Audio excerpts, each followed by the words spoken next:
Not just about Collingwood and Geelong, Geelong in particular this weekend. On Friday night, it was Richmond up against the Saints, and the Saints, I think, won the hearts of a lot of supporters, even non-St Kilda supporters. But Richmond, I mean, you can only admire them for what they continue to do. Yeah, they had like two bursts in the game, Richmond, where they just put the Saints to the sword. And I just wanted to show the class of Richmond.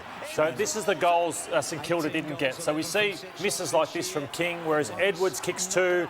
Bolton kicked 3 freak goals. This is Joshy Battle's just got to kick those goals because they had momentum through that period. But, obviously Rowan Marshall leant back on the ball, so there's 3 big fellas. But I thought, 3 goals from Bolton, they were freak goals, 2 goals from Edwards, and Dusty Martin kicks one out of mid-air as well. That was the difference in the game for mine. They were just the class of Richmond, and they've got to find a player. I think they might go hunting again. I know they've got 5 players in St Kilda in the their best recruit's been Brett Ratton. Brett Ratton, yes. Bradley Hill was a big disappointment, wasn't he? So what do they need, though, Lord? When you say they go for a player, what do they need? Inside midfield. Like, they got destroyed through the midfield. I think someone to support Jack Steele through that midfield. Well, why wouldn't... I mean, for some reason, Sean Higgins is a sought-after player at the moment. And he's been linked a little bit there. And Damo, I'll ask you, is Ben Brown being looked at by St Kilda as well?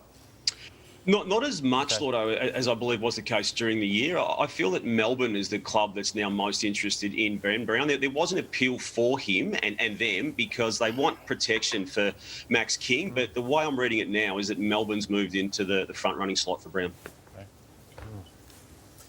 What else did you say? Kane was going to talk about the... Come on, Kane. The Tigers. Kane. I was waiting for the host to lead me in here, Billy. But, I just thought St Kilda didn't challenge them at all, Richmond, and they've been an undisciplined side all year. And this is what you have to do to Richmond if you want to take them on. Just look at these tackle numbers from the sides that have had success against them. Brisbane last week, 57 tackles.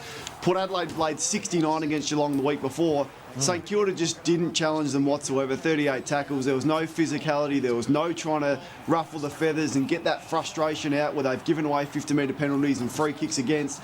But this is what they're going to come up against. This is going to be Port Adelaide on Friday night. It's going to be a completely different contest than what St Kilda served up on Friday, and I'm looking forward to this. The 2 most physical teams going at it on Friday night. Yeah, speaking of physical, Kane, Tom Lynch didn't play in the first final, but he certainly played the other night, and what a difference he made. The first mark against Dougal Howard really made a statement for his teammates, and not only his teammates, but St Kilda's teammates of Dougal Howard. But it was how he crashed the packs, the possessions he didn't get. Let's have a look at Tom Lynch. This is the first one. He always jumps at the footy and crashes packs. Doesn't get a stat for that, but Shea Bolton does a nice little bit of footwork here, kicks the goal on the back of Tom Lynch, crashing that pack. Again in the second term. This is Tom Lynch coming in from the side, crashes the pack, takes 2 out with him, and then they kick another goal from that. McIntosh rolls one through, good goal. Tom Lynch again. Now, let's have a look. He's the one that's got up. He was the one on the ground. He's the one chasing the ball back to the goal square. Again, Tom Lynch takes 2 of them down. Jack Riewoldt stays down. They get the handball over the top. All of a sudden, that puts pressure on the defenders. They don't want Tom Lynch jumping into the pack. So this is what happened. Dougal Howard goes looking for him, gives away a free kick. Massive game. I thought he was the best man on the ground, Tom Lynch. Damo, Tom Lynch came under scrutiny, not just from Nathan Brown, but also the match review officer. Yeah, on the 5th occasion out of the matches of this season, TJ, second time he copped a fine. It was for the incident with the knee on Dougal Howard's head. And look, I always took the view, for what it's worth, that there just wasn't the sufficient force required to give that a suspension. But he's a dominant character on and off that field. He does it his way. He's got himself into the conversations of clubs and opponents for the wrong reasons. But he doesn't care, nor does his coach, and nor do his teammates. The ball just went to him on every occasion during the week, and this is the incident that we are referring to, and this is the lack of force, guys. I'm not surprised that he got off, but yet again he's found himself in that situation. A lack of force, but also a lack of foresight, really. I mean, putting himself in that situation, as you say. Yeah, he does. And look, Damien Hardwick, he's always going to defend his players and did so post-match when it came to how the Tigers have been going about it.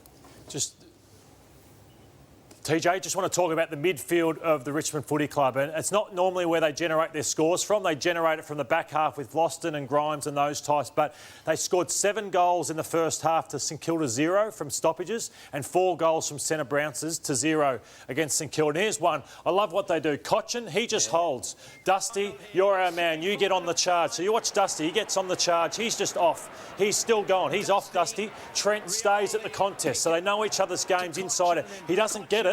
But look where Dusty is already. He's at the feet of Tom Lynch. What's the next one? OK, so Dion Prestia's the one. You're our man here who's going to get on the charge. Dusty, Shane Edwards, you're in tight. So watch the ability of Dion Prestia and the way this midfield knows their game. So the ball's inside 50. Who gets it?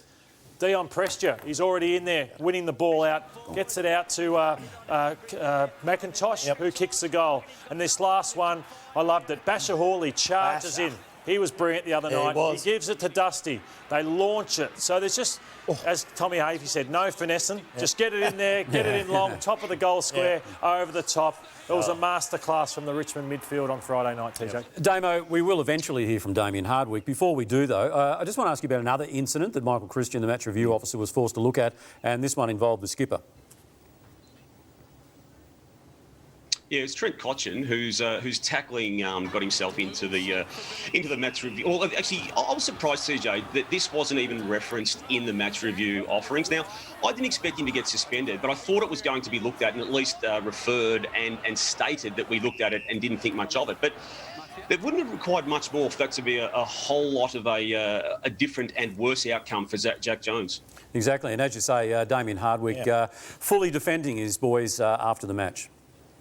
Listen, great teams always play on the edge. You know, the fact of the matter is it's a big boys' game. You know, things happen and players will always, play hard and tough, and there's a reason we're into our, third or fourth prelim in a row. You know, we play a hard, tough brand of footy, and there's no way I'd discourage it from our players, that's for sure, because if you take that away from them, they're not the competitive beasts we know they are. So, look, our guys, the rules, they understand the rules. They'll push the envelope, there's no doubt about that, but look, our boys play the game pretty tough. That's how he played it. Well, I'll tell you what, you can't argue with that. No, you I mean, can't. he says that they push the envelope, and they do. They play on edge. Yeah. That's why they're there. That's why they're so good. And that's how he played the game, didn't he? Dimmer. I couldn't name one nice premiership side. So you have to play on the edge. And even Trent Cotchin, I asked him on 3AW about his tackling technique. I think he tackles to hurt sometimes, and sometimes he's happy to give away a free kick. He didn't like the question, but I feel that's what, even against Jared Lyons last week, it come across as being undisciplined, but he tackled to hurt, even though he gave... What do you mean he didn't like the question? It was pretty obvious. He felt that there were just 2 isolated incidents the last couple of weeks, not something that's been across his journey. But I think that's where Richmond, they're willing to give away the odd one every now and then to make a statement.